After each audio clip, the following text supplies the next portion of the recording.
కొత్త బిజినెస్ కోసం ఆలోచిస్తున్నారా? ఈజ్ ఆన్ డిస్ట్రిబ్యూషన్ కోసం కాల్ చేయండి 9154729854.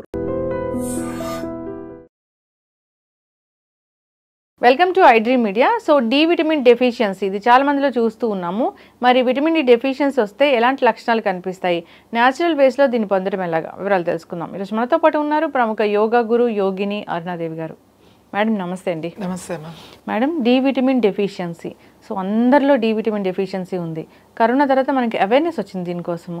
ఇక డి విటమిన్ నార్మల్గా over the counter of medicine వాడి ఇబ్బందులు పడుతున్న వాళ్ళని కూడా చూస్తున్నాం. అసలు న్యాచురల్ సోర్స్ ఏమున్నాయి డి విటమిన్ కోసము, ఎందుకు మనకి డెఫిషియన్సీ వస్తుంది, రాకుండా జాగ్రత్తలు? విటమిన్ డి అండ్ కాల్షియం ఈ రెండు కూడా ముఖ్యంగా సన్ నుంచే వస్తాయి. దాని తర్వాత ఫుడ్ నుంచి కూడా వస్తాయి. అసలు చాలా అంటే ఇప్పుడు అందరికీ తక్కువగానే ఉంది. ఎంత తక్కువగా ఉంది అని అంటే విటమిన్ డి ఎండలో తిరిగే వాళ్ళకు కూడా తక్కువగానే ఉంది. పొలంలో పనిచేసుకునే వాళ్ళకి కూడా చాలామంది విటమిన్ డి తక్కువగా ఉంది అని అంటున్నారు. మరి ఎలా తక్కువగా ఉంది అని అంటే ముఖ్యంగా ఇంపార్టెంట్ ఏంటంటే బట్టలు, మనం వేసుకునే సింథటిక్ బట్టలు, డి అనేది అబ్జార్ప్షన్ ఉండదు. ఈవెన్ కాల్షియం ఆల్సో ఎండ నుంచి ఏదైతే వస్తుందో అది అబ్జార్ప్షన్ ఉండదు. ఒకటి. రెండు, మీరు రాసుకునే సన్ స్క్రీన్స్. సన్ స్క్రీన్ రాయని వాళ్ళే లేరు. సన్ స్క్రీన్ రాస్తే ఇప్పుడు 50+, 35+ సన్ స్క్రీన్ అని మన సన్ స్క్రీన్ రాసేసుకుని సన్ని లోపలికి వెళ్ళకుండా చేస్తే ఎలా డి విటమిన్ వస్తుంది? ఇది యాక్చువల్లీ చాలా పెద్ద, చాలా ఇంపార్టెంట్. అసలు ఇంట్లో ఉన్నా కూడా ఇప్పుడు స్కిన్ డాక్టర్ ఏం చెప్తారు, మనకి డెర్మటాలజిస్ట్ ఏం చెప్తారు, మీరు ఇంట్లో ఉన్నా కూడా సన్ స్క్రీన్ రాసుకోవాల్సిందే, లేదంటే పిగ్మెంటేషన్ వస్తుంది, లేకపోతే స్కిన్ ప్యాచెస్ వస్తాయి. కొంతమంది బయటికి వెళ్తే అది వేరు. ఒకప్పుడు ఎలా ఉండేది అని అంటే స్పోర్ట్స్ ప్లేయర్స్, ఇప్పుడు టెన్నిస్ ప్లేయర్స్ లేకపోతే క్రికెట్ ప్లేయర్స్ మార్నింగ్ నుంచి ఈవినింగ్ వరకు ఆడుతూ, అంటే మొత్తం డే అంతా వాళ్ళు ఎండలో ఆడేవాళ్ళు. వాళ్ళ హై సన్ స్క్రీన్ అంటే 50+ ఉన్న సన్ స్క్రీన్ చూసే ఉంటారు. వైట్ స్కిన్స్ ఎక్కువ, వాళ్ళు తొందరగా ఇదవుతుంది కాబట్టి వాళ్ళు రాసుకునేవాళ్ళు. అలాగే బీచ్లోకి వెళ్ళినప్పుడు ఎక్కువసేపు మనం బీచ్లో ఉప్పు నీళ్ళలో, సముద్ర నీళ్ళలో ఇదైనప్పుడు వాళ్ళు కూడా సన్ స్క్రీన్ రాసుకునేవాళ్ళం. ఎందుకంటే మొత్తం ట్యాన్ అయిపోతుంది కాబట్టి. మీరు ఎంత రాసుకున్నా కూడా ట్యాన్ అవుతుంది. ఇంకొక విషయం గుర్తుపెట్టుకోవాల్సింది ఏంటంటేనే, మీకు ట్యాన్ అయితేనే కాల్షియం కానీ డి విటమిన్ కానీ వస్తుంది. ట్యాన్ అవ్వాలి స్కిన్. ఇది ఇప్పుడు ఏం చేస్తున్నాం, సన్ స్క్రీన్స్ రాసేస్తున్నాం. ఇంట్లో ఉన్న రాయండి అని ఎందుకు చెప్తున్నారు? ఇంట్లో కూడా ఇప్పుడు డిజిటల్ లైట్స్, ఇంట్లో కూడా ఇప్పుడు అన్ని ఎల్ఈడి లైట్స్ కదా. ఇప్పుడు అంతా ఇంటీరియర్ చూస్తే ఆ లైట్స్ చాలా ఒక ఎవరింటికి వెళ్ళినా అదేదో ఒక షూటింగ్ సెట్ లాగా ఉంటుంది. సో ఈ లైట్స్ లో ఉన్నారు కాబట్టి ఇప్పుడు డాక్టర్స్ ఇందులో తప్పేం లేదు. మీరు ఇంట్లో కూడా ఆ లైట్స్ లో ఉన్నారు కాబట్టి సన్ స్క్రీన్ రాయండి అని అంటున్నారు. ఇప్పుడు ఇవి హీట్ లైట్స్ అని ఉంటాయి. ఇప్పుడు మనం షూట్ చేస్తున్నప్పుడు ఆ ఫోకస్ లైట్స్ ఉంటాయి. ఆ లైట్స్లో ఉన్నప్పుడు కూడా సన్ స్క్రీన్ కంపల్సరీ రాయాలి. ఎందుకంటే అది ఆర్టిఫిషియల్ లైటింగ్ కాబట్టి మీకు పిగ్మెంటేషన్ ఇలాంటి ప్రాబ్లమ్స్ వస్తాయి. సన్ స్క్రీన్ అడ్వైస్ చేసేవాళ్ళు. ఇప్పుడు ప్రతి ఒక్కళ్ళు వాడండి అని ఎందుకు అంటున్నారంటే, ఆ ఇంట్లో ఉన్న లైట్స్ పర్టికులర్గా ఇప్పుడు సాఫ్ట్వేర్ వాళ్ళని తీసుకోండి, వాళ్ళు 24 hours అంటే వాళ్ళు డే అండ్ నైట్ లైట్లోనే ఉంటారు కదా. ఎందుకంటే ఏసీ రూమ్స్, వాళ్ళకి లైట్, అంత లైట్ ఎక్కడి నుంచి వస్తుంది? కంపల్సరీ వాళ్ళ వర్క్ ప్లేస్లో లైట్స్లోనే పనిచేయాల్సి ఉంటుంది. మరి వాళ్ళు కూడా సన్ స్క్రీన్ వాడాలి వాళ్ళు, ఎందుకంటే అది లైట్లో పనిచేస్తున్నారు. అది న్యాచురల్ లైట్ కాదు, అది ఎలక్ట్రిక్ లైట్స్లో పనిచేస్తున్నారు కాబట్టి. అందుకని అందరూ వాడండి అనేసరికి ఇంకా అందరూ, ఈ అవసరం లేని వాళ్ళు కూడా వాడేయడం మొదలుపెట్టాం మనం. ఇంకా అసలు సన్ స్క్రీన్ రాయకుండా బయటికి స్నానం చేశారు, ఫేస్ వాష్ వేసుకున్నారంటే ఫస్ట్ సన్ స్క్రీన్. ఎంత బ్లండ్ మిస్టేక్ చేస్తున్నాం అంటే మనం ఈ సన్ స్క్రీన్ రాసుకుని మనకి విటమిన్ డి అని, కాల్షియం లోపం, డి విటమిన్ లోపం ఉండడానికి ఇవన్నీ కారణం. ఏది మనం వేసుకునే బట్టలు అబ్జార్బ్ చేయకపోవడం, అలాగే మన ఫుడ్ కూడా అలానే ఉంది. తర్వాత ఈ సన్ స్క్రీన్స్ ఒకటి. సన్ స్క్రీన్ రాసుకోండి. ఇప్పుడు అందరూ సన్ స్క్రీన్ మానేయొద్దని నేను చెప్పట్లేదు. ఎప్పుడు ఎవరు రాసుకోవాలి? ఇలా లైట్స్ కింద పనిచేసే వాళ్ళు రాసుకోవాలి. న్యాచురల్ లైట్స్లో ఉండే వాళ్ళకి అసలు అవసరం ఏముంది? ఇప్పుడు మీరు ఒక మామూలుగా ఉన్నారు, విలేజెస్లో ఉన్నారు, లేకపోతే నార్మల్ లైఫ్ ఉంటారు, ఇంట్లో ఉండేవాళ్ళు, వాళ్ళకి ఇలాంటి లైట్స్ అసలు నేనైతే ఇంత లైట్స్ పెట్టుకోవద్దని చెప్తా. అవసరం ఏముంది, పెట్టద్దు. వెంటిలేషన్ చూసుకోండి అని చెప్తా. వెంటిలేషన్ మనకి డే అంటే రావాల్సిందే, బయట వెంటిలేషన్ రావాలి. మనం అది ఏదో షోకేమో డార్క్ కర్టెన్స్ వేసేసుకుని మళ్ళీ నేమో లోపల లైటింగ్ కోసమేమో ఇష్టం వచ్చినట్టు లైట్స్ పెట్టుకుని ఈ లైట్స్ వల్ల ఎన్ని ప్రాబ్లమ్స్ అంటే అందులోనే చదివేస్తాం, అందులోనే మనము ఇది చేస్తాము. ఎలా అంటే అలా కళ్ళకి ప్రాబ్లమే, స్కిన్కి ప్రాబ్లమే, మీకు డెఫిషియన్సీ, కాల్షియం డెఫిషియన్సీ ఎంత సప్లిమెంట్ వేసుకున్నా కూడా మీకు కాల్షియం డెఫిషియన్సీ, ఇది ఎంత ఎండలో కూర్చున్నా ఇవన్నీ రావు. మీకు ఇది రావాలి అని అంటే ప్రతిరోజు ఎవరికైతే విటమిన్ డి డెఫిషియన్సీ ఉందో, ఎవరికైతే కాల్షియం డెఫిషియన్ ఉందో, ప్రతిరోజు ఎండ పడనివ్వండి. మార్నింగ్ హ్యాపీగా 9-10 వరకు ఎండ ఏం పర్వాలేదు, మళ్ళీ ఈవినింగ్ ఏం ప్రాబ్లం లేదు, 4 తర్వాత ప్రాబ్లం లేదు. సన్సెట్ కొంచెం ట్యాన్ అవుతారు, ఏం పర్వాలేదు, కాస్త ట్యాన్ అయినా ఏం కాదు, మనకు ముందు డెఫిషియన్సీ తగ్గుతుంది. తర్వాత అక్కడ స్నానం చేసిన తర్వాత కాటన్ బట్టలు మాత్రమే వేసుకోండి. మీరు సింథటిక్ బట్టలు, టీ షర్ట్లు అవి వేసేసుకోకండి. అందులో ఊరికే జస్ట్ 20% ఉందండి నైలాన్, 20% ఉందండి, 10% ఉందండి పాలిస్టర్ అని చెప్తా ఉంటారు, లైక్రా ఇవన్నీ, హ్యాండ్లూమ్ అంతే. ఇప్పుడు మగవాళ్ళకైతే హ్యాపీగా ఏముంది, చక్కగా ఒక చిన్న షార్ట్ వేసేసుకుని వాళ్ళు కూర్చోవచ్చు. లేడీస్ కూడా నేను చెప్తాను, ఎవరికైనా డ్రెస్ వేసుకునే అలవాటు 4 స్లీవ్లెస్ వేసుకుని కాటన్ వేసుకోండి. చీరలు కట్టుకునే వాళ్ళకి కూడా కాటన్ది కట్టుకోండి. వైట్ది అయితే ఇంకా ఇంకా ఇంకా ఇంకా చాలా మంచిది. వైట్ అయితే అబ్జార్ప్షన్, స్కిన్ అబ్జార్ప్షన్ బాగుంటుంది. పొద్దున్నే లేచి చక్కగా స్నానం చేసేసి కూర్చొని మీరు కూర్చుని ప్రాణాయామమో లేకపోతే ఏదో ఒకటి మీరు ప్రాక్టీస్ చేసుకోవచ్చు, లేదా కూర్చుని చదువుకోవడం ఏదో ఒకటి చేయండి. ఇంకా భక్తి ఉన్నవాళ్ళు ఆదిత్య హృదయం చదువుకోండి. చదవడం రాకపోతే పెట్టుకుని వినండి ఆదిత్య హృదయం చదివినా, మీరు అది చదువుకున్నా, మీరు విన్నా కూడా ఆ శబ్దము బాడీ ఆ సూర్యుడి నుంచి వచ్చే ఆ రేస్ చాలా తొందరగా అబ్జర్వ్ చేస్తాయి. ఇది ఒకటి. తర్వాత చెమట పట్టింది, ఇప్పుడు వరకు ఎండలో కూర్చున్నా అని వెంటనే వచ్చేసి స్నానం చేయకూడదు.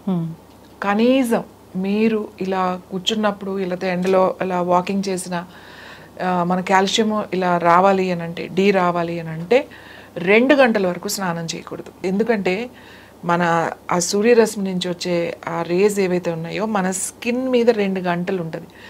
ఆ స్కిన్ మీద ఉన్న రేజ్ని అది మళ్ళీ మార్చుకోవాలి. ఆ లోపల మార్చుకునే ఆ ప్రాసెస్ 2 అవర్స్ ఉంటుంది. కాబట్టి 2 అవర్స్ వరకు స్నానం చేయకూడదు. అందుకే నేను ఏం చెప్తున్నా, ముందే స్నానం చేయండి, ఇంకా బాగా స్కిన్ మంచిగా అబ్జర్వ్ అవుతుంది. ఇంకా నాకు చాలా డెఫిషియన్సీ ఉందండి, నాకు తొందరగా కావాలి అని అనుకున్నారనుకోండి, చక్కగా కొబ్బరి నూనె ఉంటుంది కదా, కొబ్బరి నూనెలో కాస్త నిమ్మ చెక్క పిండుకుని చక్కగా మీకు ఓపుకుంటే చేతులకి, ఫేస్కి, నెక్కి, కాళ్ళకి రాసేసుకుని కూర్చున్నారనుకోండి, చాలా తొందరగా అబ్జర్వ్ చేస్తాయి రేస్ అన్నమాట. కొబ్బరి నూనె, నిమ్మరసం కూర్చుని తర్వాత 2 గంటల తర్వాత స్నానం చేసేయచ్చు. అంటే మీరు రాసుకోకపోయినా తొందరగా రావాలంటే అట్లా చేయండి అని చెప్తున్నా.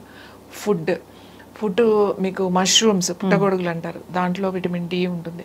అన్నిటికన్నా ఎక్కువ మనకి డి ఎక్కువ ఉన్నది దేంట్లో తెలుసా? జున్ను.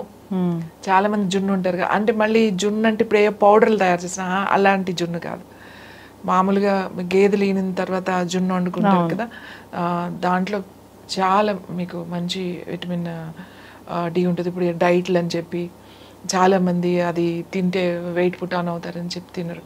దాంట్లో షుగరు, బెల్లం వేసుకుని తక్కువ వేసుకోండి, బెల్లం తక్కువ వేసుకుని ఆ అవకాశం, ఆ పాలు దొరికితే చక్కగా మీరు తినొచ్చు. అది స్వీట్ తక్కువ వేసుకుని కనుక తింటే విటమిన్ డి చాలా తొందరగా చాలా బాగా వస్తుంది అది జున్ను పాల నుంచి. అలాగే ఆకుకూరలో గ్రీన్స్ అన్నిటిలో కూడా విటమిన్ డి ఉంది. ఎగ్స్ ఉంటాయి. మన రోజు తినే దాంట్లో ముఖ్యంగా నట్స్లో కూడా విటమిన్ డి ఉంటుంది, వెజిటబుల్స్లో కూడా ఉంటుంది. కానీ అదంతా తక్కువ మోతాదులో ఉంటుంది. ఎక్కువ ఉన్నాయి బాగా ఏంటి అని అంటే మష్రూమ్, పుట్టగొడుగుల్లో ఎక్కువ ఉంటుంది, జున్నులో ఎక్కువ ఉంటుంది, ఆకుకూరల్లో ఎక్కువ ఉంటుంది. ఇంత తిన్నా కూడా మనకు అన్ని తింటున్నా కూడా డెఫిషియన్సీ ఏంటంటే ఏది చేసినా కూడా అక్కడ మీరు ఎండ నుంచి రావాల్సిందే. మీరు ఈ జాగ్రత్తలు కనుక తీసుకుంటే విటమిన్ డి అండ్ కాల్షియం ఈ రెండు కూడా మనకి న్యాచురల్గా బాడీ తయారు చేసుకుంటుంది. మీరు ఎండలో కూర్చుంటే ఎండలోంచి విటమిన్ డి వచ్చేది, ఆ కిరణాలు మన శరీరంలోకి పడినప్పుడు మన స్కిన్లోంచి తయారవుతుంది. లోపలికి వెళ్ళిన తర్వాత దానికి కావాల్సిన విటమిన్ డి, దానికి కావాల్సిన కాల్షియం అది తయారు చేసుకుంటుంది. కాబట్టి అందరూ కూడా వెంటనే స్నానం చేయకూడదు.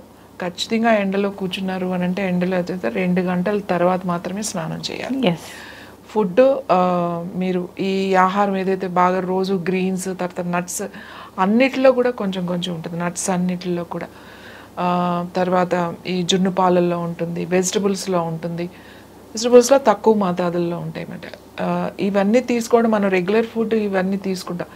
రెగ్యులర్ ఫుడ్ అందరం తీసుకుంటామండి, దీని గురించి ప్రత్యేకించి ప్రత్యేకంగా జున్ను అంటే రోజు తినం, ఎప్పుడు అవి దొరికినప్పుడు ఖచ్చితంగా తింటాం. మా చిన్నప్పుడు అయితే ఎవరు ఊర్లో ఎవరిదో అన్ని అగ్రికల్చర్ ఫ్యామిలీసే కదండి. ఏంటంటే పిల్లలు ఎవరున్నారు, పెద్దవాళ్ళు ఎవరున్నారు, పెద్దవాళ్ళు ఎవరున్నారు, ఎవరో ఇంట్లో ఉంటారు కదా, బాగా పెద్దవాళ్ళు ఉంటారు కదా, వాళ్ళ ఇంటికి తీసుకెళ్ళి పెట్టి రమ్మనేవాళ్ళు మమ్మల్ని.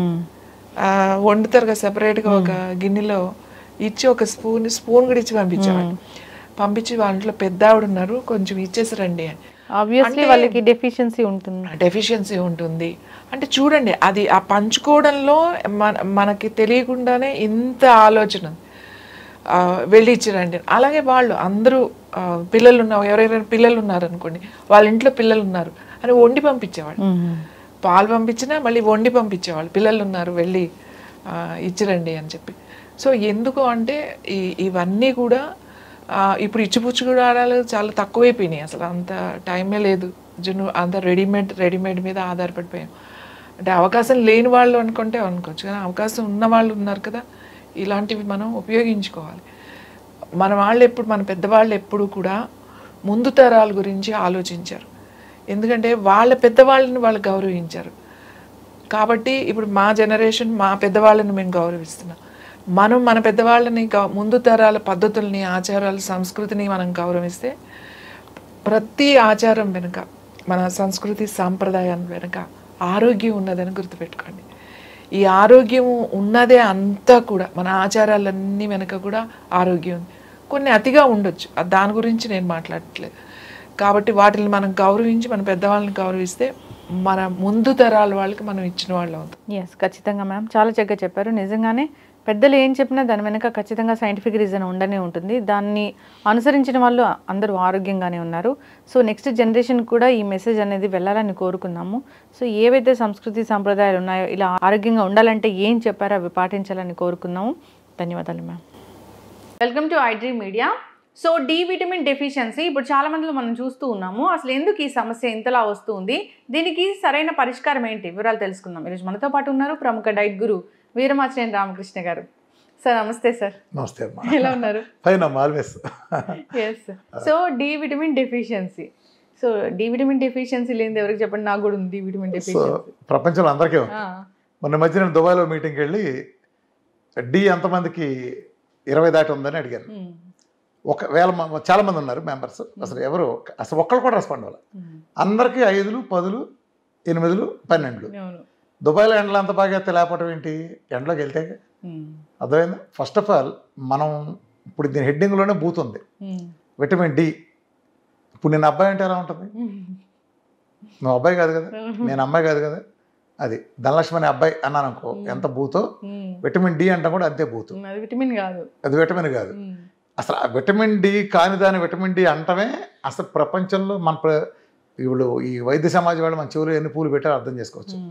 ఏం జరిగిందంటే దాని హిస్టరీలో 2వ ప్రపంచ యుద్ధ కాలంలో ఇది కనిపెట్టాల్సి వచ్చింది. అంటే ఆ చరిత్ర అంతా వెళ్తే మనం టైం వేస్ట్ అవుతుంది. 2వ చరిత్ర యుద్ధ కాలంలో సి అనే విటమిన్ కనిపెట్టిన తర్వాత వేరే ఒక వ్యాధి వచ్చినప్పుడు, దానికోసం రికెట్స్ అనే వ్యాధి వచ్చినప్పుడు పిల్లల్లో, అప్పట్లో యుద్ధం జరుగుతూ ఉండేది 2వ ప్రపంచ యుద్ధంలో. వార్లో ఉన్న పిల్లలు ఏం చేసేవాళ్ళు అంటే వీళ్ళు అండర్ గ్రౌండ్కి వెళ్ళిపోయారు. 2 నెలలు 3 నెలలు అండర్ గ్రౌండ్కి వెళ్ళిపోయేటప్పుడు ఎండ తగల వాళ్ళకి. ఎండ తగలిపోయేటప్పటికి చిన్నపిల్లల్లో వచ్చింది యాక్చువల్గా ప్రాబ్లము లండన్లో. అది వస్తే దాన్ని తగ్గించడానికి ఒకటి దాంతో సెట్ చేశారు. సెట్ చేస్తే ఏమైంది, దానికి ఒక పేరు పెట్టాల్సి వచ్చింది. అప్పుడు సి విటమిన్ ఒకటి అంతకుముందు పేరు పెట్టారు కాబట్టి ఇది కూడా విటమిన్ అయి ఉంటుంది అనుకుని డి విటమిన్ అని పెట్టేశారు. అయి ఉంటుందని పెట్టినాక 4 కలుసుకున్నారు. కలుసుకున్నా ఏం జరిగిందంటే యాక్చువల్గా దాన్ని డిసైడ్ చేసింది అది డి విటమిన్ అనుకున్నారు. అనుకున్నప్పుడు దాని మ్యాక్సిమం లిమిట్ సెట్ చేసిన వాళ్ళు ఎంతకు సెట్ చేశారంటే 300 సెట్ చేశారు. టాక్సిటీ లెవెల్ అంటారు దాంట్లో డి విటమిన్లో చూడు, నువ్వు 30 to 100 అంటారు, 100+ అయితే టాక్సిటీ అంటారు. వీళ్ళు ఒరిజినల్గా సైంటిస్టులు అంటే దాన్ని కనుక్కున్న వాళ్ళ పేరు పెట్టినప్పుడు ఏంటంటే అది 300 అని డిసైడ్ చేశారు. సరే 300 అంటే జనాలు సేఫ్ సైడ్ దాటుతారు, ప్రజలు కొంచెం అలర్ట్గా ఉంచుదాం అని 100 పెడితే సేఫ్టీలో ఉంటుంది. ఒకవేళ పొరపాటు చేసినా 200లోనే ఉంటుంది తప్ప 300కి వెళ్ళదు అనుకుని 100 డిసైడ్ చేశారు. ఒరిజినల్గా వాళ్ళు సెట్ చేసింది 300. ఇంకో ముఖ్యమైన పాయింట్ కూడా చెప్తాను, ఇందులో మోసం ఉంది. మోసం కాదు, ఒక అజ్ఞానం కూడా ఉంది, ప్రపంచం పోయే మోసం కూడా ఉంది. ఇప్పుడు ఆఫ్రికాలో 7 అడుగులు ఉంటాడు ఒకడు, వాడు చైనాలో పొట్టిగా 5 అడుగులు ఉంటాడు. వీళ్ళిద్దరూ ఒకటేనా? కాదు కదా. అమెరికాలో అమ్మాయిలు వీళ్ళంతా నిలబడి ఉంటే నేను నిలబడితే ఇలా మాట్లాడాల్సి వస్తుంది, నాలాంటి పెద్ద ఫ్రేమే. నాకు నీ బోట్ వెళ్ళేది వాళ్ళు ఎలా చూస్తా మాట్లాడాల్సి వస్తుంది కదా. అంటే ఆ ఫ్రేమ్లో మన ఫ్రేమ్లో ఒకటేనా? మరి మన పారామీటర్స్ 2 ఒకటే ఎలా ఉంటాయి? ఇది ఎలా డిసైడ్ చేస్తారంటే డి విటమిన్ ఈ వాల్యూస్ లెక్కేసేటప్పుడు తెల్లవాళ్ళని లెక్కలో తీసుకున్నారు. యూరోపియన్స్ని అమెరికన్స్ని దృష్టిలో పెట్టుకున్నారు. వాళ్ళు తెల్లతోలు, వాళ్ళకి మెలనిన్ ఉండదు. ఎందుకు ఉండదు? ప్రకృతి చేసిన ఏర్పాటు. చలి ప్రదేశంలో ఉండేవాళ్ళు తెల్లగా ఉంటారు. చూసుకు ఎక్కడైనా చూసా నువ్వు చైనా వాడు చలి ప్రదేశం ఉంటుంది. ఇప్పుడు మన నార్త్కు పోతే నార్త్లో అంతా తెల్లగా, కాశ్మీర్ వాళ్ళంతా ముగ్గిన జాంకెళ్ళగా ఉంటారు. మనం వచ్చేటప్పటికి ఇటు నలుపు వస్తుంది. తమిళనాడుకి వచ్చేటప్పటికి అటు నుంచి బెల్ట్ ఇటు తిరిగేటప్పటికి నలుపు వస్తుంది. సో ఆఫ్రికాకి వెళ్తే ఇంకా ఉంటుంది. తేడా ఏంటి? మంచుకు దగ్గరగా ఉండే వాళ్ళందరూ తెల్లగా ఉంటారు. ఎందుకు జరిగిందంటే ప్రకృతి ఏర్పాటు, మనలో మెలనిన్ అనే కంటెంట్ ఉంటుంది కదా, వాళ్ళకి అసలు ఉండకుండా చేశారు నేచర్గా. ఎందుకు జరిగిందంటే వాడు ఎండ దొరకదు. ఎప్పుడో ఎండ దొరికితే ఇట్ట 5 నిమిషాలు వచ్చి అలా వెళ్ళిపోతున్నా, మబ్బుల్లో కనిపించదు. ఆ 5 నిమిషాల ఎండలోనే ఎక్కువ గ్రహించుకుంటానికి గాను ఏ అడ్డం లేకుండా ఉండడం కోసం మెల్లని లేకుండా చేశారు. అందుకని అది తెల్లతోళ్ళు. మనకి 12 గంటలు పగలు, 12 గంటలు రాత్రి ఉంటుంది. అందుకని మన సగం బ్రౌన్ తోళ్ళు అంటాం. మన బ్రౌన్ తోళ్ళు. సో మనకి ఈ పారామీటర్ పనికిరాదు. 2 నల్లాళ్ళు ఉంటారు. వాడు ఎప్పుడు ఎండలో ఉంటాడు, బాగా ఆఫ్రికన్ ఎండలో పేలిపోతూ ఉంటాయి. సో వాడు ఆఫ్రికన్ ఎండలో పేలిపోతే కూడా ఆ ఎండలో మరీ ఓవర్గా చర్మాన్ని హాని చేయకుండా మెలనిన్ కంటెంట్ ఎక్కువ పెట్టారు. సో తెల్లవాడి కోసం పెట్టిన 30 to 100 అనేది మనకెట్ట పనికి వస్తుంది? మన నిజం చెప్పాలంటే స్టాండర్డ్స్ ఎలా పెట్టాలని ఒక స్టాండర్డ్స్ పెడితే ఇండియన్స్కి వచ్చేటప్పటికి మీకు 80 నుంచి 200 అలా పెట్టాలి. మన స్టాండర్డ్స్ పెట్టాలి అంటే అది కూడా బూతే. ఇప్పుడు డి విటమిన్ అనుకుంటే ఆ నల్లవాళ్ళకి వచ్చేటప్పటికి 150-200 బిగించాలి మినిమం. ఈ తెల్లవాడికి వచ్చేటప్పుడు 30 పెట్టాలి. మన ఇది ఏంటంటే యూనిఫామ్. అమెరికా వాడు దురదొస్తే అందరికి ఒప్పుకోవాలి. సో అదే సిద్ధాంతంలో ఇది పెట్టారు. సో అది ఒక కుంభకోణం. ఎందుకుని ఇది నేను విటమిన్ కాదు హార్మోన్ అంటానంటే, అసలు విటమిన్ అనే దానికి 2 రకాల డెఫినేషన్ ఉన్నాయి, 2 రకాల అర్థాలు. It's an organic compound that cannot be synthesised by human body. ఇది విటమిన్ అంటే బాడీలో తయారు కాదు. ఇప్పుడు A vitamin, C vitamin, B vitamin, E vitamin, K vitamin శరీరంలో తయారవుతాయి అవ్వవు. కాబట్టి ఓ నిమ్మకాయ నుంచో, క్యారెట్ నుంచో, ఇంకా ఇతర పాల నుంచో దేని నుంచి ఇస్తారు, బయట నుంచి ఇస్తారు. అది లేదు కాబట్టి శరీరం తయారు చేయలేదు కాబట్టి. ఇప్పుడు హార్మోన్లు ఉంటాయి, విటమిన్స్, హార్మోన్స్. హార్మోన్ ఏంటి? శరీరం తయారు చేస్తుంది. ఒక శరీరంలో ఒక ఆర్గాన్ తయారు చేసి వేరే చోట కూడా వాడబడేదాన్ని హార్మోన్ అంటాం. ఇప్పుడు ఇక్కడ థైరాయిడ్ తయారవుతుంది, మెటబాలిక్ రేట్ని సెట్ చేస్తుంది. ఇన్సులిన్ ఉంటుంది. ఇన్సులిన్ ప్యాంక్రస్ బీటా సెల్స్తో తయారై వేరే చోట సెల్లో పంపడానికి మన వెయిట్ లాస్ వెయిట్ గెయిన్ మేనేజ్మెంట్కి ఉపయోగపడుతుంది. అట్లానే ఈస్ట్రోజన్, టెస్టోస్టెరాన్లు ఇవన్నీ హార్మోన్లు కదా. ఇది హార్మోన్ అంటే శరీరం తయారు చేస్తుంది కదా. డి విటమిన్ ఎలా తయారవుతుంది? సూర్యుడి నుంచి వచ్చిన ultraviolet UV B rays దాని చర్మంలో కింద చేరే కొలెస్ట్రాల్తో అనుసంధానం చెంది ఇది దీని తర్వాత లివర్ నుంచి వచ్చిన ఎంజైమ్స్, కిడ్నీ నుంచి వచ్చిన ఎంజైమ్స్ లాంటివి కలిసిన తర్వాత active form of D vitamin మారుతుంది. ఓన్లీ సోర్స్ సూర్యుడి నుంచి వస్తుంది. సప్లిమెంటేషన్ కూడా పనికి వస్తుంది, కానీ సూర్యుడి నుంచి వచ్చేది మెయిన్ మ్యానుఫ్యాక్చరింగ్ అది. సో ఇది వచ్చేది కూడా యాడ్ అవుతుంది, సూర్యుడి నుంచి వచ్చేదానికి ఇది కూడా యాడ్ అయ్యి ఈ 2 కలిపినాక కూడా ఏమవుతుంది? శరీరం ఇచ్చే నీకు active form of D vitamin అవ్వదు. దాన్ని పూర్తిగా మారాలంటే లివర్ నుంచి వచ్చిన ఎంజైమ్స్, కిడ్నీ నుంచి వచ్చిన ఎంజైమ్స్ కూడా కలవాలి. సో అందుకే కిడ్నీ ప్రాబ్లం ఉన్నాళ్ళు, క్రానిక్ లివర్ డిసీజ్ ఉన్న వాళ్ళకి డి విటమిన్ ఎంత సప్లిమెంట్లు ఇచ్చినా ఎంతసేపు ఎండలో కూర్చోబెట్టి తయారు కాదు. ఎందుకని? ఆ లివర్ నుంచి కిడ్నీ నుంచి వచ్చిన ఎంజైమ్స్ తయారయ్యి అక్కడ అసోసియేషన్ కలవంది, నీకు అది ఫుల్ ఫామ్ కాదు. అర్థమైందా? సో అది సప్లిమెంటేషన్ మంచిదైతే పనికి వస్తుంది, కానీ ఎండ ఉండడం కంపల్సరీ, బేసిక్గా ఎండే. సో శరీరం తయారు చేసేదాన్ని మనం ఏ రకంగా విటమిన్ అంటాం? శరీరం తయారు చేయకూడదుగా. ఇప్పుడు ఇక్కడ తయారవుతుంది శరీరంలో, ప్రతి ఆర్గానికి ఉపయోగపడుతుంది డి విటమిన్. అందుకే శరీరంలో ప్రతి చోట వీడిఆర్ అంటారు, విటమిన్ డి రిసెప్టార్ ఉంటుంది అన్ని సెల్స్లో, ఎక్కువ సెల్స్లో. అంతే vitamin B receptor, vitamin C receptor, vitamin K receptor అని ఉండదు, ఓన్లీ విటమిన్ డి ఉంటుంది. అంటే అది విటమినే కాదని మీనింగ్, ఆ చెప్పడం కోసం బయోకెమిస్ట్రీలోనే మనకి దానికి అర్థం ఉంటుంది. కాకపోతే ఏం చేశారంటే వీళ్ళు ఎప్పుడైతే కాదని తెలిసినప్పుడు దిద్దుకోవచ్చు. ఎవడైనా మొదట తప్పు చేయొచ్చు, దాని సిద్ధాంతాలు మారతాయి. భూమి బలపరుపుకుంటుందని తర్వాత గుంటకుందని ఒప్పుకున్నారు కదా, అలా మారినట్టు దీన్ని కూడా మార్చచ్చు. కానీ మారిస్తే వాళ్ళ వ్యాపారాలకి అడ్డమవుతుంది.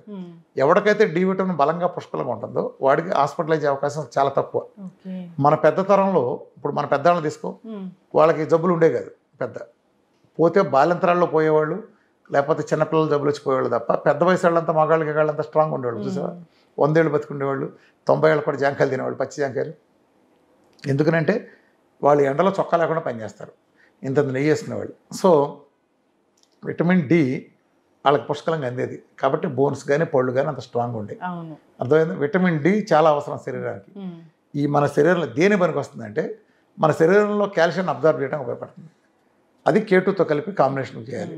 K2తో కలిపి కాంబినేషన్ విటమిన్ D3 తీసుకున్నప్పుడు కాల్షియం తీసుకెళ్ళి మామూలుగా పేగుల్లో కోలాలను పెద్ద పేగుల్లో అది అబ్జర్వ్ అవుతుంది. కాల్షియం తెలుసు కదా, మన బోన్స్ బలంగా ఉండాలంటే ప్రధాన ఆహారం ఏంటి? కాల్షియం. మన పళ్ళు బలంగా ఆరోగ్యంగా ఉండాలంటే ప్రధాన ఆహారం ఏంటి? కాల్షియం. ఈ కాల్షియము ఇప్పుడు వాళ్ళ సమస్య ఏంటంటే కాల్షియం సప్లిమెంట్లు వేసుకుంటారు కానీ బోన్స్కి అందదు. ఎందుకని? విటమిన్ డిని గుర్తించట్లే వీళ్ళు. ఇప్పుడు నీకు లారీలో సామాన్ ట్రాన్స్పోర్ట్లో లారీ నిండా వచ్చింది అనుకోమ్మా, ఓ లారీ సామాన్ వచ్చింది నీకు. ఇప్పుడు నువ్వు TVS 50 వేసుకెళ్ళావు, నీ ఇంటికి ఎన్ని వస్తాయి సామాన్లు తిరిగి? TVS 50 సరిపడా వస్తాయి, లారీ రావు. అట్లానే కాల్షియం 100 యూనిట్లు ఉందనుకో, 5 యూనిట్లు అబ్జర్వ్ చేయడం డి విటమిన్ నీ దగ్గర ఉందనుకో, కాల్షియం నీ బాడీ ఎంత తీసుకుంటుంది? 5 యూనిట్లు తీసుకుంటుంది. సో నీకు తింటావు, నీ కాల్షియం ఉంది కానీ డెఫిసిట్. అర్థమైందా? సో అది K2తో కలిపినప్పుడు కాల్షియంని బ్రష్గా అబ్జర్వ్ చేసి K2తో బ్రష్గా అబ్జర్వ్ అవుతుంది. పైగా కాల్షియం ఎక్కువ రక్తంలో వదిలేయటం వల్ల ఏం జరుగుతుందంటే అది యూరిన్ నుంచి డిస్పోజ్ అయ్యేటప్పుడు ఆహారం నుండి ఆక్సిలేట్తో కలవటం వలన ఈ రెండు కాంబినేషన్లో ఎంత ఎక్కువ కాల్షియం యూరిన్లో డిస్క్రియేట్ అవడానికి అవైలబుల్గా ఉంటే అంత ఆక్సిలేట్తో ఎక్కువగా కలిసి ఈ రెండు కలిపి కిడ్నీలో స్టోన్స్ ఫామ్ అవుతాయి. ఇవాళ మనకి కిడ్నీలో స్టోన్స్ అంటారు కదా, ఈ కిడ్నీలో స్టోన్స్ ఫామ్ అవడానికి 100కి 90 నుంచి 95% కారణం కాల్షియం ఆక్సిలేట్, ఈ రెండింటి కాంబినేషన్. సో ఆ కాల్షియం కనుక మనం అబ్జర్వ్ చేసేసుకుంటే అక్కడ నీకు యూరిన్లో కలవటం కూడా ఉండదు కదా, తేడా అర్థమైంది. సో డి విటమిన్ ఉపయోగం అంత ఉంది. ఇవాళ డి విటమిన్ ఎండకి మనం అందరం మానేసాం, ఎండకి వెళ్ళటం మానేసాం. ఎండకి వెళ్ళటం ఎండలో వాకింగ్ చేయటం, చల్లగాల్లో అటు ఇటు తిరగటం, ఎత్తిన టోపీ పెట్టి ఎండలో కూర్చోడం కాదు. శరీరంలో శరీర భాగాలని కాన్స్టెంట్గా చర్మాన్ని దాన్ని ఎక్స్పోజ్ ఇవ్వాలి. అది దీని మూలం కొంత నల్లబడతారు అనుకోవచ్చు కానీ మనం అది చాలా అవసరం. అట్లనే సన్ స్క్రీన్ లోషన్స్ అవన్నీ రాసుకుని ఎండలోకి వెళ్ళకూడదు. అది సన్ స్క్రీన్ లోషన్స్ మన సరైన గ్రహించలేవు. సో అది ఈవెన్ కొబ్బరి నూనె రాసుకున్నా అది కూడా 20% న్యాచురల్ యూవీ ప్రొటెక్షన్ అది. సో ఎప్పుడైతే వీటన్నిటికంటే బెస్ట్ది ఏంటంటే డి విటమిన్ రావడానికి D3 K2 కాంబినేషన్ ఉండాలి. కాల్షియం చక్కటిగా ఆహారం ద్వారా అందే విధంగా ఉండాలి. కాల్షియం ఎప్పుడు కూడా సప్లిమెంటేషన్ కంటే న్యాచురల్ సోర్స్ ద్వారా ఆహారం. మన VRK డైట్ అద్భుతంగా పనికొస్తుంది. మన VRK డైట్లో మీరు చూడండి కొన్ని వేల టెస్ట్ మనల్ని చూపించగలం.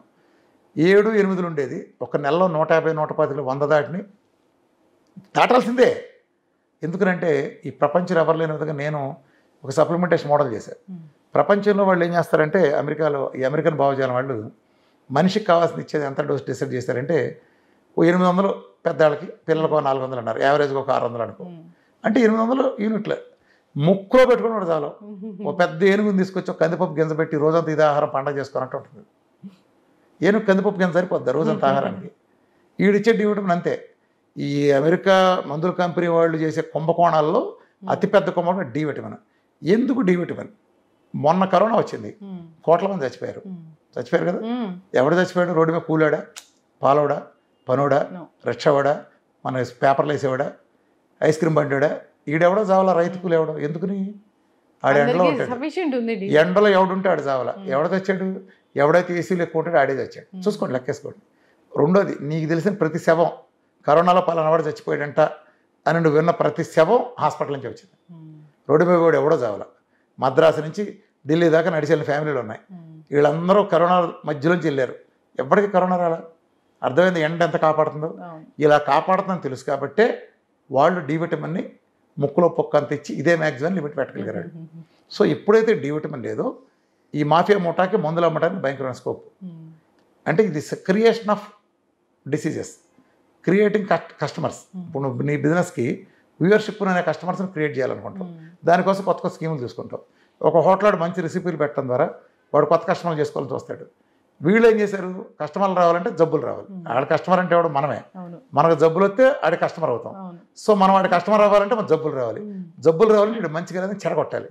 అందుకని ఈ దౌర్భాగ్యులు చక్కగా నెయ్యి వేసుకున్నాడు, నెయ్యి మార్పించారు. ఆ నెయ్యి వేసుకుంటే ఇది వెళ్ళి డి విటమిన్ వస్తుంది. నెయ్యే నువ్వు తీసుకున్న నెయ్యే వెళ్తేనే ఆ మంచి కొలెస్ట్రాల్, డైటరీ కొలెస్ట్రాల్ వెళ్తేనే చర్మ కింద కూర్చొని వస్తుంది. సో ఇలా ఉంటుంది స్కీమ్. ఎప్పుడైతే చెడగొట్టారు, నేను చక్కగా high doses of D vitamin ఇస్తాను, చాలా హై డోసెస్ ఇస్తాను. దాంతోపాటు K2 కాంబినేషన్ కూడా చాలా అద్భుతమైన కాంబినేషన్ ఇస్తాను. కాబట్టి నా దగ్గర ఇవాళ క్యాన్సర్లు అద్భుతంగా మెరకలుగా తగ్గినాయి అన్న, సొరియాసిస్లు, రొమటాయిడ్ ఆర్థరైటిస్ లాంటి నెలల్లోనే తగ్గినాయి అన్న, ఈవెన్ టైప్ 1 డయాబెటీస్లో నెల రోజుల్లోనే రిజల్ట్ ఇవ్వగలిగానంటే, అంటే C-పెప్టైడ్లు 0.5 ఉండే 2.86కి వెళ్ళే స్థాయికి వెళ్ళి ఇలా అనేక మెరకల్స్ వెంటనే నొప్పులు పోతున్నాయి అన్న. డి విటమిన్ పాత్ర చాలా కీలకం. నేను పుష్కలంగా డి విటమిన్ అందేటట్టు చూస్తాను. డి విటమిన్ అందడానికి బెస్ట్ సోర్స్ సూర్యుడు, దాంతోపాటు మన ఫ్యాట్లోనే vitamin A, D, E, K, fat soluble vitamins. కాబట్టి డి విటమిన్ ఉంటే మీ దగ్గరికి ఏ రోగాలు చేరవు. ముఖ్యంగా బోన్స్, పండు తీరు బెరుగ్గా ఉంటే నొప్పులనే మాటే రాదు మన దగ్గరికి. డి విటమిన్ అభావంగా ఉంటే లంగో సంబంధించి ఏ ప్రాబ్లం రాదు. సో కరోనా లాంటి వ్యాధులు కూడా దగ్గర రావు. చూసారు పెద్ద నిదర్శనం కూడా మీకు చెప్పాను. కాబట్టి డి విటమిన్ అందరికీ కావాల్సిందే, చాలా ఎక్కువ కావాలి. 150 ఆ దౌర్భాగ్యుడు చెప్పిన 80, 100 కాదు. అసలు ఎవరికి వెళ్ళవు. 30 దాటితేనే పండగ చేసుకోండి అంటారు. నీకు 100 మార్కుల్లో 35 వస్తే పండగ చేసుకుంటావా, 90 వస్తే పండగ చేసుకుంటావా, 35కే పండగ చేసుకోమంటారు. వీళ్ళెవడో 99, 100 ఉండవు. ఇది ఒక కుంభకోణం, కుట్ర. ఈ మాయగాళ్ళ మాయ వల్ల పడమాకండి. మీకు డి విటమిన్ పుష్కలంగా ఉండాలంటే 150, 200 ఉన్నాడికి అద్భుతంగా ఉంటుంది. టాక్సిన్ అన్నమాట అబద్ధం. అది తెల్లతోలోడికి టాక్సిన్ కానీ మనకు టాక్సిన్ కాదు. ఖచ్చితంగా సార్. సో ప్రతి ఒక్కడికి డి విటమిన్ ఆడ మగ లేదు. ఎండలో కూర్చోండి. ఈ ఆడొక్కడే మన దేవుడు సూర్యుడు. అడిగే దండం పెట్టుకుంటారు, కూర్చుంటారు.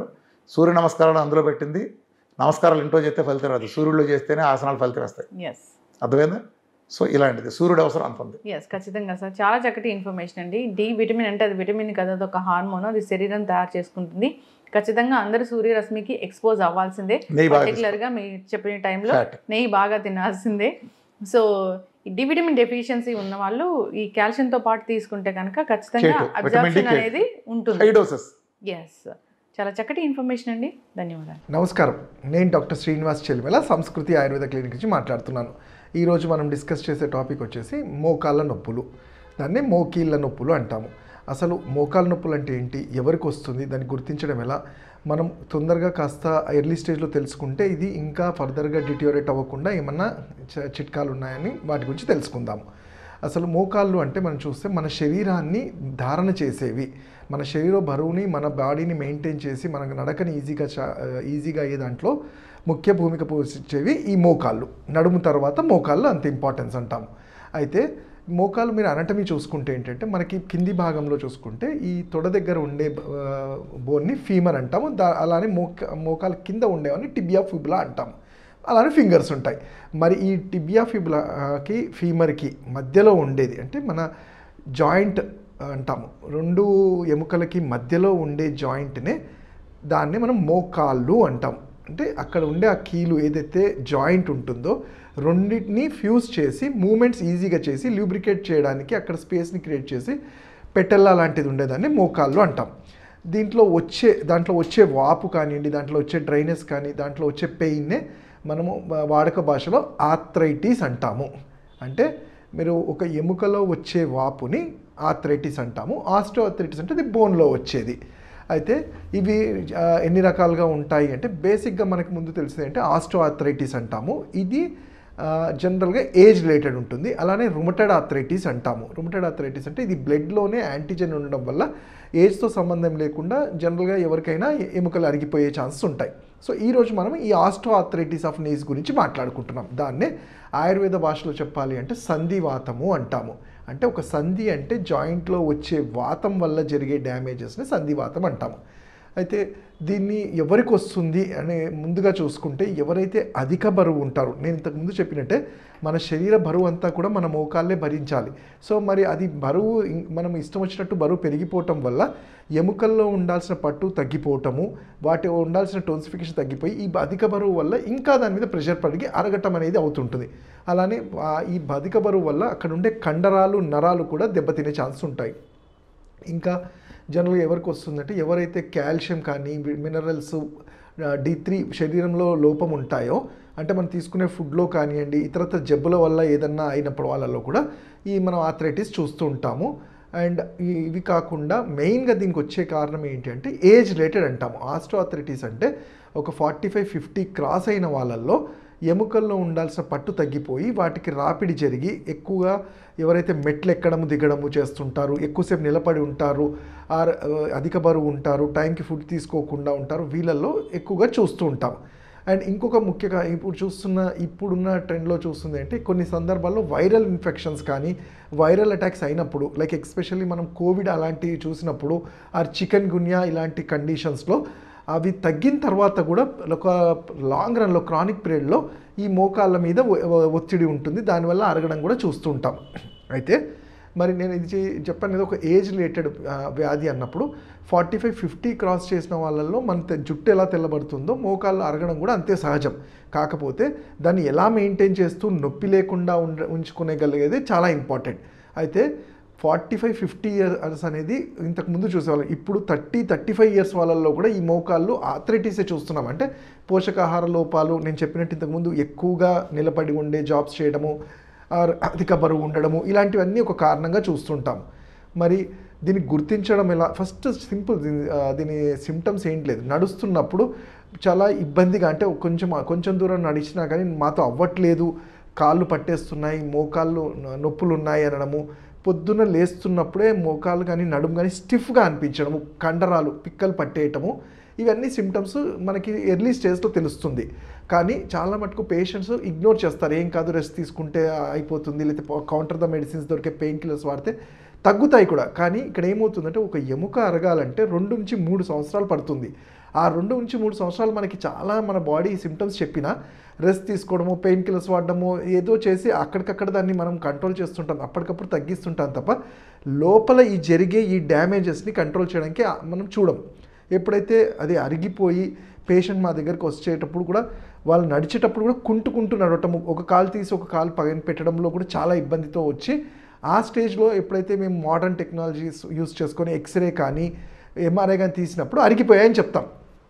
అంటే మన శరీరం ఆల్రెడీ ఎప్పుడో 2-3 ఇయర్స్ నుంచి మనకి చాలా హింట్స్ ఇచ్చినా మనం పట్టించుకోము. దీనికి సింపుల్గా మరి ఎలా తెలుసుకోవాలంటే ఎప్పుడైతే మీరు చేసే రెగ్యులర్ యాక్టివిటీస్లో ఇబ్బంది అవుతుంది, కొంచెం దూరం నడిచినా పెయిన్ వస్తుంది, కాళ్ళలో వాపులు లాంటిది, యాజ్ ఎ డాక్టర్గా మా దగ్గరకు వచ్చినప్పుడు ఆయుర్వేద వైద్యుడిని అలాంటి సిమ్టమ్స్ కన్నప్పుడు మీ నాడిని చూసి మీది వాత పైత్య కఫ శరీరాల్లో వాతం ఉన్నట్లయితే మీకు ఇది వచ్చే ఛాన్స్ ఉందని ఒక హింట్ లాంటిది, ఒక ప్రికాషనరీ థింగ్స్ మీకు చెప్పడానికి వీలవుతుంది. సరే, ఇవన్నీ చేసినా అరిగాయి డాక్టర్ గారు, మరి ఇప్పుడు పరిష్కారం ఏంటి? సర్జరీ అని చెప్తున్నారు, ఆపరేషన్ ఒకటైనా దీనికి పరిష్కారం అంటే నిజంగా సటన్లీ నాట్. ఆపరేషన్ అనేది ఎప్పుడు చెప్తాం, సర్జరీ అనేది నిజంగానే ఏ డాక్టర్ అయినా ఇంకా మందులతో వేరే ట్రీట్మెంట్స్తో అవ్వట్లేదు, ఇంకా తప్పదు అనుకున్నప్పుడు, అది ఎమర్జెన్సీ కండిషన్ అప్పుడు మేమైనా ఆయుర్వేదంలో శల్య అంటాం, సర్జరీ అడ్వైస్ చేస్తాం. కానీ ప్రతి మోకాళ్ళు అరగడానికి సర్జరీ అనేది చేయడం అనేది కరెక్ట్ కాదు. ఇక్కడ మరి ఎలా మనం దాన్ని మెయింటైన్ చేసుకుంటూ ఎలా కట్టడి చేయాలి అంటే ఫస్ట్ థింగ్ అంటే ఇది డీజెనరేటివ్ డిజార్డర్ అంటాం. అంటే ఏజ్ పెరుగుతున్న కొద్దీ ఒకసారి అరిగిన ఎముక అలా అరుగుతూ పోతూ ఉంటుంది, దానివల్ల కాంప్లికేషన్స్ అరైజ్ అవుతుంటాయి. ఫస్ట్ వాటిని కట్టడి చేయడంలో ఆయుర్వేదంలో చాలా చక్కటి ఔషధాలు అలానే పథ్యాపథ్యాలు చెప్పబడ్డాయి, వాటిని వాత చికిత్స అంటాం. అయితే ఈ వాతం అంటే ఏంటి? నేను చెప్పాను కదా ఇంతకుముందు, ఈ కారణాలు ఏవైతే చెప్పానో, టైంకి తినకపోవడము, అధిక బరువు ఉండటము, కాల్షియము, D3 మిగతా మినరల్స్ తగ్గిపోవటము, వీటితో పాటు వాతాన్ని పెంచే ఫుడ్స్ లైక్ ఎక్కువగా నాన్ వెజ్ ఐటమ్స్ తీసుకోవడము, పచ్చళ్ళు తినడము, వంకాయ, ఆలుగడ్డలు ఏవైతే వాతాన్ని బాడీలో డ్రై అప్ చేస్తుందో, పెంచుతాయో అలాంటి వాటిని, చల్లగాల్లో తిరగటము, ఎక్కువ దూరాలు నడవటము, అంటే అతివృష్టి అనావృష్టి అంటాం, నడవకపోతే బాడీకి మెటబాలిజం ఉండదు, కానీ అతిగా చేస్తే కూడా ప్రాబ్లమే. ఇలా చేసిన వాళ్ళలో మనము ఎప్పుడైతే ముందుగా గుర్తిస్తామో ఆయుర్వేదంలో దీనికి సింపుల్ చిట్కాలు అంటాము. మనకి ఇంట్లో దొరికే నువ్వుల నూనెని కొంచెం కర్పూరంలో వేసి రోజు పొద్దున్న అభ్యంగనం లాగా మోకాళ్ళ చుట్టూ బ్యాక్ సైడ్ అప్లై చేయటం వల్ల కండరాల్లో ఆ రక్త ప్రసరణ ఇంప్రూవ్ చేయడానికి హెల్ప్ అవుతుంది. అలానే కొంచెం సివియారిటీ నొప్పి ఉన్నప్పుడు పెయిన్ కిల్లర్స్ కన్నా ఆయుర్వేదంలో చాలా చక్కగా చెప్పింది మనం వావిలాకు అంటాము, ఆముదమాకు, మునగాకు, వీటిని పేస్ట్ లాగా చేసి లేపనం లాగా కట్టడము, లేదు అంటే బాగా మెత్తగా చేసిన అన్నంలో కొంచెం పాలని అలానే అల్లం పేస్ట్ని పెట్టి ఎగ్ సొన అంటే ఎగ్ వైట్ని కూడా మనము ఎల్లోని కూడా కలిపి అది పేస్ట్ లాగా చేసి కట్టడం వల్ల ఇన్స్టంట్గా ఉండే స్వెల్లింగ్ స్టిఫ్నెస్ అనేది తగ్గి కొంచెం పెయిన్ రిలీఫ్ అవుతుంది. అయితే ఇవి టెంపరీగా ఉంటాయి. బట్ ఒకవేళ డీజనరేట్ అయినవి మనము ఆ స్టేజ్లోనే దాన్ని కట్టడి చేయడానికి ఆయుర్వేదంలో చాలా చక్కటి ఔషధాలు లైక్ గుగ్గులు అంటాము, లాక్షాది గుగ్గులని, యోగరాజు గుగ్గులని మీ తత్వాన్ని బట్టి అడ్వైస్ చేస్తాము. ఇవి కూడా వర్కౌట్ అవ్వట్లేదు, అయినా పెయిన్ ఉంది డాక్టర్, ఎందుకంటే సిమ్టమే ఎక్కువగా బాధిస్తుంది. ఇక్కడ అరగటం దానికన్నా దానివల్ల వచ్చే ఈ సిమ్టమ్ పెయిన్ నొప్పి అనేది ఎక్కువ బాధిస్తున్నప్పుడు ఆయుర్వేద చికిత్సలైన జానుబస్తి అంటాము. దాన్నే మోకాల్ని జాను అంటాము. ఈ మోకాలు చుట్టూ పిండి లాంటిది పెట్టి కొన్ని స్పెసిఫిక్ తైలాలను ధారణగా వేయటం వల్ల కండరాలు అంటే ఇక్కడ జాయింట్ ఒకసారి ఎముక అరిగిన దాన్ని మనం ఏం చేయకపోవచ్చు, కానీ ఆ ఎముకల చుట్టూ ఉండే కండరాలు దాంట్లో ఉండే నరాలను మనం పోషణ చేయగలిగితే ఎముకని అది హోల్డ్ చేసుకొని ఫర్దర్గా ఇంకా వర్స్ట్ కాకుండా హెల్ప్ చేసిన వాళ్ళం అవుతాము. అలానే ఈ పెయిన్ నుంచి సైడ్ ఎఫెక్ట్స్ లేకుండా వాటి కాంప్లికేషన్స్ లేకుండా పెయిన్ ఉపశమనం కూడా పొందుతాము. అలానే వీటి తగ్గట్టు మీ పథ్యాపత్యాలు, వ్యాయామము ఏది మీకు వ్యాయామం సరవుతుందో ఒక ఆయుర్వేద వైద్యుడిగా మేము చూసి సజెస్ట్ చేయగలుగుతాం. ఇంకా వీటి గురించి మీరు తెలుసుకోవాలంటే నా క్లినిక్స్లో వచ్చి నన్ను కలవచ్చు. నా number 7658909501. And for more videos, please subscribe to iDream. Please subscribe to iDream. Please subscribe iDream. And please subscribe to iDream. For more videos, subscribe to iDream. please like, share and subscribe to the channel. Congratulations, iDream. Subscribe to iDream.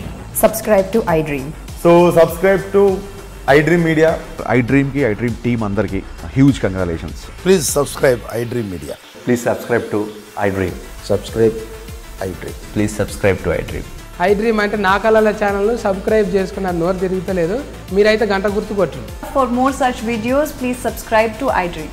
Subscribe to iDream. Please subscribe to iDream. Please subscribe iDream Media. Please do subscribe to iDream. Please subscribe to iDream Media. For best entertainment and information, please subscribe iDream. And don't forget to subscribe to iDream.